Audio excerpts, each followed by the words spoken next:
안녕하세요. 한 주간 잘 지내셨나요? 오늘은 저랑 이상스쿨에서 뜨거운 반응을 보였던 3가지 이슈에 대해 이야기해보려 합니다. 그럼 이상스쿨의 탑3 지금 만나보겠습니다.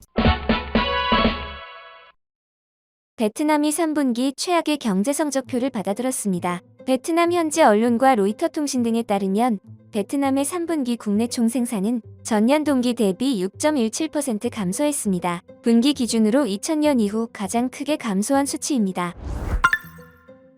코로나19를 막겠다고 곳곳에서 빗장을 걸어 잠근 베트남 입장에서는 받아들일 수밖에 없는 수치입니다. 실제 이날 응우윤 티흐엉 통계 총국장은 지난 3개월 동안 전국 23개 지방이 봉쇄 조치를 시행해 공장이 다수 문을 닫는 바람에 마이너스 성장을 기록했다라고 설명했습니다. 부문별로 보면 코로나19가 남기고 간 상처를 쉽게 찾아볼 수 있습니다. 농림어업 부문은 1.04% 증가했지만 산업, 건설 부문은 5.02% 감소했고 서비스 부문은 무려 9.28%나 감소했습니다. 대도시인 호치민과 하노이를 중심으로 카페와 식당이 문을 닫은 것은 물론 마트를 이용하려면 통행증을 끊어야 하는 조치를 내렸을 정도이니 마이너스 10% 안쪽으로 성장률이 나온 것만 해도 선방했다고 봐야 할 것입니다. 호찌민에서는 베트남 전체 확진자의 80% 이상이 나왔는데 이곳에선 지난달 9일부터 2인 이상 집합 금지, 대중교통 운행 중지 등 초강경 정책들이 나오고 있습니다. 그럼에도 코로나19 전염은 쉽게 사그라들지 않아 우려가 잦아들지 않고 있습니다. 특히 베트남 정부는 공장이 돌아갈 수 없게 근로자들을 대도시를 떠나 고향에 돌려보내거나 일을 하지 못하게 격리하는 조치를 취했는데 이게 결정적으로 타격을 줬습니다. 최근 베트남 정부는 성장 목표치를 3.5에서 4%로 제시했는데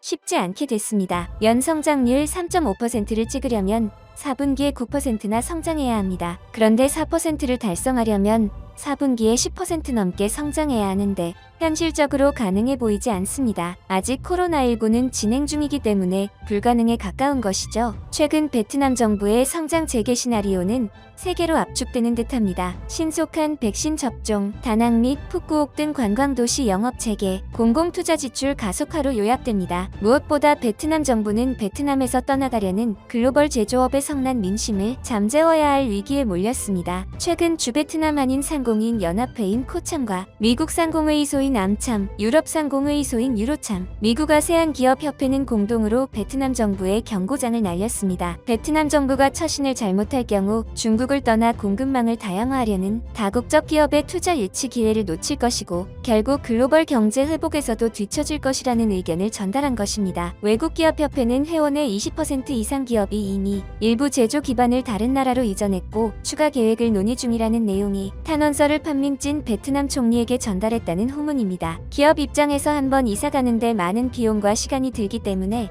공급망을 변경하면 굳이 다시 베트남으로 돌아올 이유는 없습니다. 또 협회는 공동으로 재개방과 회복에 대한 명확한 계획이 없으면 추가 투자는 어려울 것이라고 강조했습니다. 빨리 위드 코로나 계획을 실천에 옮기고 코로나19 이후 삶에 대해 마스터 플랜을 내놓으려는 것입니다. 베트남 정부 입장에서는 위드 코로나 계획을 현실에 옮기려면 명분이 있어야 하고 그 명분은 당연히 백신 접종일 것입니다. 최근 한국에서도 베트남에 백신 100회분을 기증한 바 있는데요. 베트남은 이외에도 다양한 국가에서 백신을 조달받으며 이를 통해 경제 회복을 꾀하는 중입니다. 베트남 정부는 심지어 쿠바가 자체 개발한 코로나19 백신 앞달라까지 수입했습니다. 최근 베트남 국가주석은 쿠바를 방문해 백신 생산 시설을 둘러보고 최소 500만 회분의 백신을 구입하겠다고 밝혔습니다. 이에 베트남 정부가 구매한 90만 회분에 더해 쿠바가 기부한 15만 회분이 추가돼 초도 물량이 들어갈 계획입니다. 이에 더해 베트남 기업이 자체 개발하는 나노코박스 백신도 상용화를 앞두고 있는 등 백신 확보는 빠르게 이뤄지고 있습니다. 하지만 베트남 국민 일부는 그나마 검증된 화이자나 모더나 등 선진국 백신을 선호하는 경향이 커 향후 일정도 지켜봐야 할 것 같습니다. 베트남 은행에 다니는 베트남인 A씨는 나노코박스를 비롯해 중국 시노팜, 쿠바 앞달라는 현저히 선호도가 떨어진다. 이들 백신이 부작용이 크고 코로나19 예방 효과도 떨어진다는 소문이 인터넷 커뮤니티 등을 통해 빠르게 퍼지고 있다고 말합니다. 돌이켜보면 베트남 정부는 당장의 코로나19 확산에 너무 너무 놀란 나머지 경제를 통째로 멈춰버리는 자충수를 두고 말았습니다. 그런데 그렇게 해서라도 코로나19를 막았으면 됐을 텐데 막지도 못했습니다. 베트남의 코로나 상황 때문에 삼성전자를 비롯해 베트남에 진출한 한국 기업들도 공장 가동률이 떨어지거나 조업을 중단하는 사태를 겪었습니다. 한편 한국뿐 아니라 선진국들도 탈베트남을 시행하고 있는데요. 월스트리트 저널은 나이키 등 미국 기업들이 코로나19 확산으로 봉쇄령이 내려진 베트남에서 벗어나 다른 지역으로 공장을 이전하는 방안을 검토 중이라고 보도했습니다. 나이키는 지난주 베트남에서 공장이 폐쇄돼 10주 동안 신발 생산을 중단한다고 밝혔습니다. 미국 금융사인 비티그에 따르면 이번 생산 중단 결정으로 나이키는 10주간 1억 켤레의 신발을 만들지 못하게 됐습니다. 나이키는 이로 인해 8개월 동안 수요에 제대로 대응하지 못할 것으로 전망했습니다. 나이키의 매트 프렌드 최고 재무 책임자는 과거의 경험을 돌이켜보면 코로나 사태와 같은 이슈로 생산을 중단할 경우 공장 문을 다시 열고 생산 규모를 늘리는데 많은 시간이 걸린다는 점을 알 수 있다고 말했습니다. 그는 이를 근거로 중국 등 다른 인접 지역으로 공장을 이전해 신발과 의류 등을 생산할 계획이라고 설명했습니다. 미국의 신발 제조사인 크록스도 9월 중순에 베트남의 일부 공장들을 다른 지역으로 이전하겠다고 발표했습니다. 대상은 인도와 인도네시아 등으로 알려졌는데요. 지난 8월 말 베트남의 미국 상공회의소가 약 100명의 제조 부문 기업 대표들을 상대로 한 설문조사에서 응답자의 20%는 이미 일부 생산 시설을 베트남에서 다른 국가로 이전했다고 답했습니다. 언론들은 베트남은 여전히 백신이 부족한 상황이라 생산 인력들이 공장에 복귀하기 어려움이 많은 상황이라고 전했습니다. 월스트리트 저널은 베트남 정부가 지나치게 엄격한 방역 규제를 고집하고 있는 점이 글로벌 기업들의 공장 이전에 영향을 미쳤다고 분석했습니다. 인도네시아의 경우 코로나 확산에도 불구하고 일부 수출 상품 제조 공장들은 최대 가동률을 유지하도록 배려해줬습니다. 현재 베트남의 경제는 코로나19 상황이더라도 상당히 심각한 수준입니다. 현재 베트남 경제가 얼마나 취약한 상황인지 국제적으로 드러난 데다가 그동안 키워온 경제 규모를 다시 반납한 상황으로 베트남을 제외한 대다수의 국가들이 경제 회복에 들어간 점에서 세계 흐름을 역행하고 있습니다. 따라서 현재 베트남의 국민들과 베트남에 투자한 전 세계 기업들도 화가 난 상황입니다. 이에 한국 기업들 중 일부는 글로벌 흐름에 맞춰 인도네시아,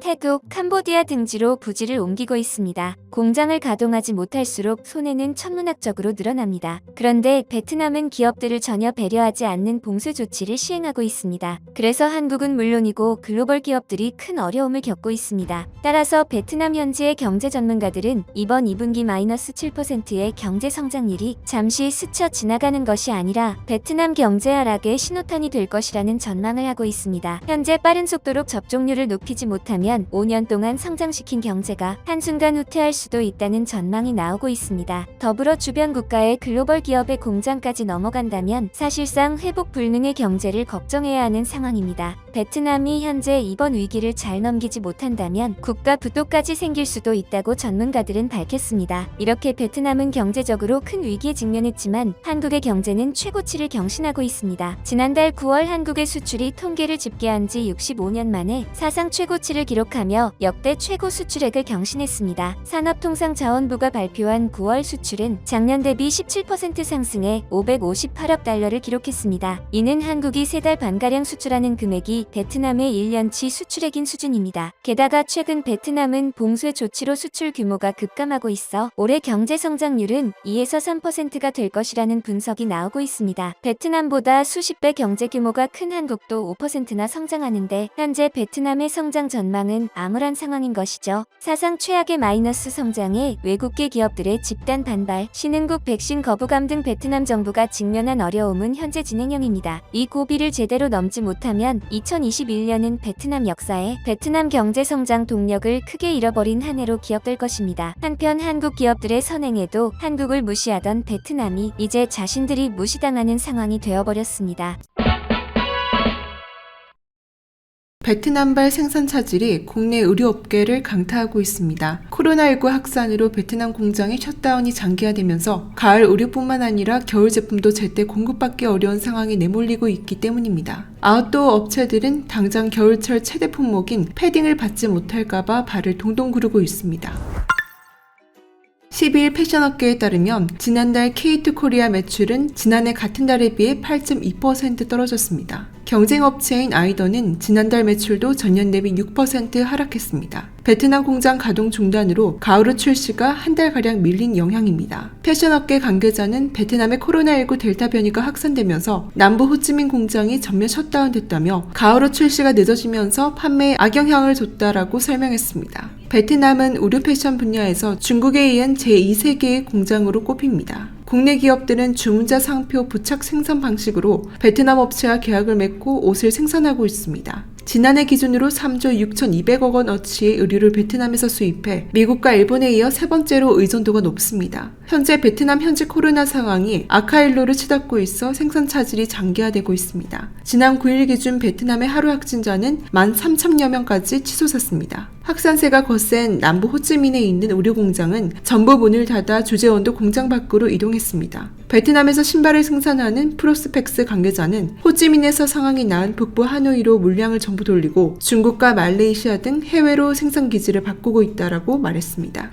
의류 업계들은 현재 비상이 걸렸다며 모두 입을 모았는데요. 가을, 겨울 의류 판매가 연 매출의 70%를 차지하는 점을 감안하면 절체절명의 순간이라는 게 업계의 이야기입니다. 이랜드 그룹과 힐라 등 의류 기업들은 생산업체를 다른 해외 공장으로 돌리고 있지만 역부족입니다. 이랜드 그룹 관계자는 가을옷은 이미 나와 문제가 없지만 코로나19 확산이 더 심각해지면 겨울옷까지 영향을 받을 것이라고 말했습니다. 인도네시아에도 생산 공장이 있지만 퇴사하는 직원이 나올 정도로 사태가 심각하다고 전했습니다. 국내 기업뿐만 아니라 글로벌 소비재 기업들도 베트남의 코로나19 확산 현상에 주목하고 있습니다. 나이키와 캡, 캘빈 클라인, 토미 힐피거 등 미국 소비재 기업 모두 베트남에 생산 공장을 두고 있기 때문입니다. 월스트리트 저널에 따르면 전체 물량의 30%가 베트남에서 생산됩니다. 공급 불안으로 나이키 등 해외 의류업체 주가는 대부분 하락세입니다. 업계에서는 베트남 의류 생산 공장이 정상적으로 가동하기까지는 적어도 수주가 걸릴 것으로 예상하고 있습니다. 이런 가운데 일부 한국 직원은 베트남 등 현지 생산 공장에서 한 달 이상 고립 생활을 하고 있어 어려움을 호소하고 있습니다. 이렇게 베트남 때문에 현재 한국은 피해가 불가피한 상황입니다. 그런데 베트남은 양심도 없이 한국의 백신까지 요청하고 있는 상황입니다. 베트남은 최근 높은 수준의 봉쇄 조치를 하며 경제가 급격히 쇠퇴하고 있습니다. 베트남 지도층에서는 아무리 방역을 강화해봐도 확산을 막지 못하자 아예 위드 코로나 정책을 생각하고 있다고 발표했습니다. 한편 위드 코로나 정책을 먼저 시행하고 있는 나라들이 있는데요. 대표적인 나라가 바로 영국입니다. 영국 정부가 기존 코로나19 확산 억제를 위해 도입했던 백신 여건을 폐지하겠다고 밝히면서 방역 조치를 팬데믹 이전 수준으로 되돌리는 위드 코로나 전략을 본격화하겠다고 선언했습니다. 앞서 영국 정부는 클럽이나 대규모 행사장에 들어갈 때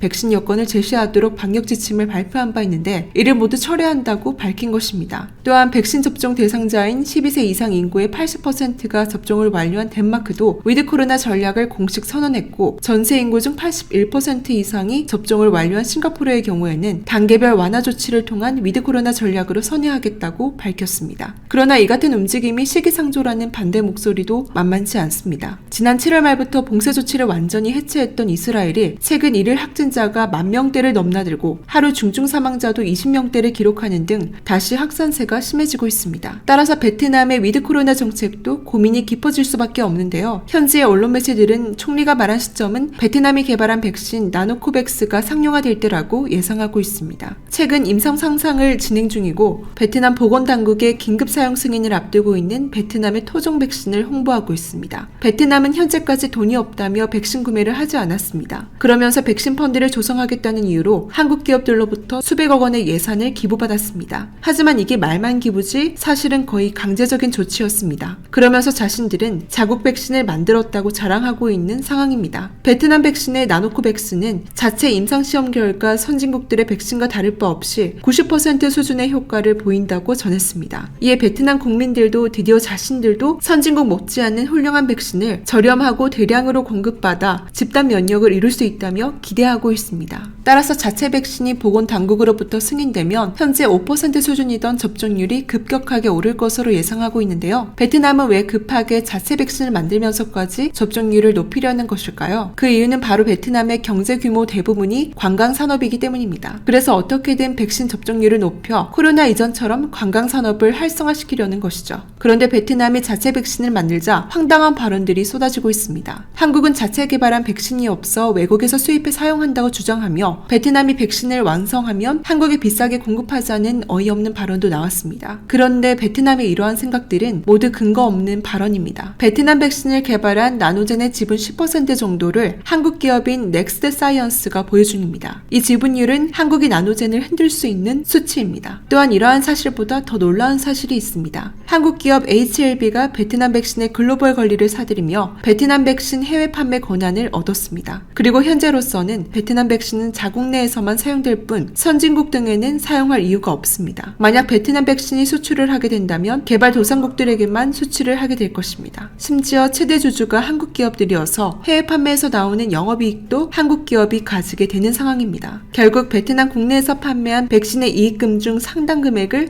한국 기업에게 지불해야 하는 상황인 것이죠. 따라서 나노코백스가 승인이 된다면 한국 기업들은 엄청난 경제적 이익을 보게 될 것입니다. 베트남 국민들은 나노코백스 백신이 베트남의 기술로 만들어냈다고 알고 있습니다만 현실은 그렇지 않은 것입니다. 하지만 베트남 언론들은 한국 기업에 대한 이야기는 전혀 하지 않고 있습니다. 국민들에게 이러한 소식이 알려져봤자 자신들의 득이 될 것이 전혀 없기 때문입니다. 그런데도 베트남에서는 한국으로 이익이 간다고 이번 백신을 포기하지는 못할 것입니다. 현재 베트남의 백신 접종률은 현저히 낮고 공급도 전혀 안 되고 있습니다. 그래서 나노코백스를 접종하고 하루빨리 관광산업을 재개하는 것이 국가적 이익이라는 계산인 것이죠. 한편 베트남은 코로나19 사태로 유명 관광지인 푸꾸옥섬 문을 다시 열기로 했습니다. 11일 온라인 매체 VN 익스프레스에 따르면 베트남 정부는 내달부터 백신 접종을 완료한 유럽, 미국, 동부아시아, 호주, 그리고 중동에서 오는 외국인들을 대상으로 푸꾸옥섬 방문을 허용하는 프로그램을 6개월간 시범 운영하기로 했습니다. 시범 운영 첫 3개월 동안 매달 여행사를 통한 패키지 프로그램을 신청한 외국인 관광객 2,000명에서 3,000명이 전 세계를 통해 입국하면 이들은 격리 리조트에서 머물게 됩니다. 베트남 정부는 푸꾸옥 재개방 시범 사업을 위해 주민들을 대상으로 백신 접종을 우선으로 실시했으며 현재 섬 주민의 최소 90%가 접종을 마친 상태라고 전했습니다. 그런데 푸꾸옥섬의 개방 소식에 다른 지역 국민들이 크게 반발하기 시작했습니다. 푸꾸옥의 주민들만 특혜를 보는 게 말이 되냐는 것입니다. 현재 베트남은 접종을 하지 않으면 봉쇄 조치와 이동에 제한을 당하여 경제활동은 물론 일상생활에도 큰 타격을 받고 있습니다. 결국 베트남은 국민들끼리 서로 시기하는 상황을 자초한 것입니다. 최근에 베트남이 자랑하던 백신이 사실은 한국 거였고 상당한 이익도 한국이 차지하게 될 것이라는 사실에 이를 알게 된 베트남 국민들은 예민한 반응을 보이고 있습니다. 한편 위드 코로나 시대가 된다면 한국의 내수는 물론 지역경제 소비가 증가해 경제는 더욱 활성화될 것으로 전망됩니다. 따라서 앞으로 얼마 남지 않은 2021년과 2022년 경제 성장률에도 좋은 효과를 나타낼 것으로 보입니다. 앞으로 끊임없이 성장하는 대한민국을 응원합니다.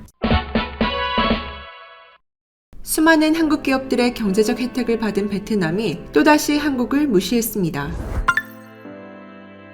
한국은 지금까지 베트남이 가장 많이 투자한 국가로 경제적 관계가 매우 깊습니다. 대한민국과 베트남의 교역 규모는 미중일에 이은 4번째입니다. 하지만 베트남은 한국에 대해 이해하기 힘든 행동을 계속해 한국인들의 공분을 사고 있죠. 작년 코로나로 인해 일본은 받아들이면서 한국의 입국은 막는 모습을 보였습니다. 그래서 당시 인천을 출발한 하노이행 아시아나 항공기가 이륙한 지 40분 만에 인천공항으로 되돌아오는 사건이 벌어졌습니다. 지난 5월 베트남은 코로나 확산이 심각해지자 한국의 격리 기간을 4주로 연장했는데요. 하지만 여기서 문제는 일본, 중국에 대한 격리 기간은 2주인 것입니다. 다른 국가는 2주인 반면 한국은 격리가 3주로 늘어났고 한 주간의 자가격리가 더해졌습니다. 이것은 명백한 차별입니다. 일본이 한국보다 방역 상태가 나은 적이 없었기 때문이죠. 이에 대해 일본 네티즌들은 일본에서 유통기간이 다 된 아스트라제네카 백신을 베트남에 기부해서 그런 것 같다. 베트남은 일본에서 차관을 많이 밀려 일본에 너그럽다 등의 추측을 했습니다. 한편 일본은 동남아에서 자신들의 힘을 넓히려 금융 외교를 적극적으로 하고 있습니다.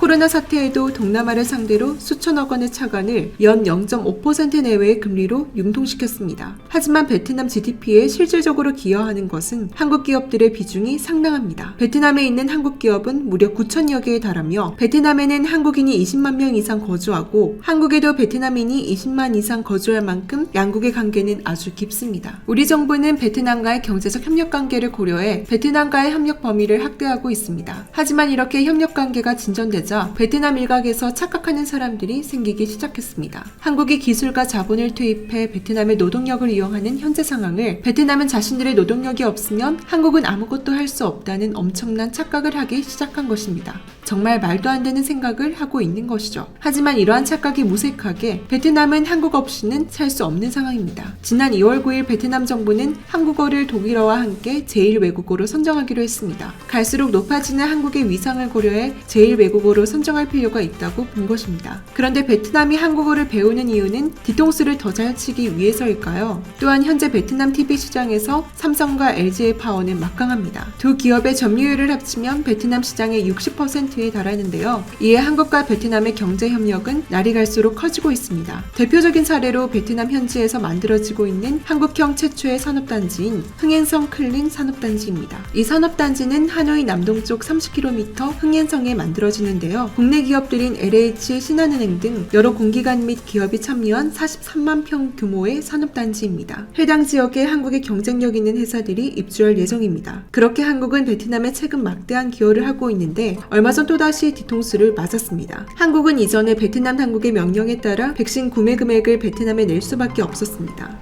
당시 우리 기업들은 삼성전자 28억, SK는 11억, LG전자는 15억 5천만 원을 반강제로 냈습니다. 이 정도의 규모는 다른 외국 기업들 중에서도 가장 많은 기부 액수입니다. 하지만 한국 기업들보다 베트남에 오랫동안 이득을 보던 기업이 있죠. 바로 일본의 도요타와 대만의 팍스콘입니다. 그런데 정작 이들 기업은 5억 정도밖에 내지 않았습니다. 이런 베트남에 계속해서 투자하는 한국 정부도 이해가 가지 않네요. 그런데 베트남에서 최근 한국 기업들을 곤란하게 하는 사건이 생겼습니다. 첫 번째는 최근 삼성전자 베트남 공장이 사실상 폐쇄당하게 생긴 것인데요. 삼성은 백신 기부 금액 등 베트남에 지원을 가장 많이 한 외국 기업이지만 정작 혜택을 보는 것은 거의 없습니다. 베트남은 지난 6월부터 호치민시를 봉쇄하기 시작해 락다운 조치를 현재까지 이어오고 있습니다. 호치민시는 코로나 환자 수가 급증함에 따라 외출 자체가 어려워진 상황이 된 것이죠. 그런데 삼성전자 공장이 있는 사이공 첨단산업단지 역시 봉쇄 명령이 내려졌습니다. 블룸버그 통신은 사이공 첨단산업단지에 있는 회사들이 공장 노동자를 위한 숙소를 마련하지 않으면 공장 운영을 하지 않겠다고 한 것입니다. 따라서 삼성전자는 임시 숙소를 만들어야 하고 동시에 방역 계획서도 제출해야 했죠. 베트남은 아예 출퇴근이 필요 없는 사업장만 운영이 가능하다며 이러한 조치를 내놓은 것입니다. 베트남의 이러한 조치는 사전 통보 없이 하루아침에 이루어진 결정입니다. 이로 인해 삼성전자는 베트남 경제에 어마어마한 기여를 하고도 무시를 당한 것입니다. 이렇게 베트남 특유의 체제로 인하여 한국 기업들이 큰 피해를 본다는 지적이 끊이지 않고 있습니다. 문제는 이뿐만이 아니었는데요.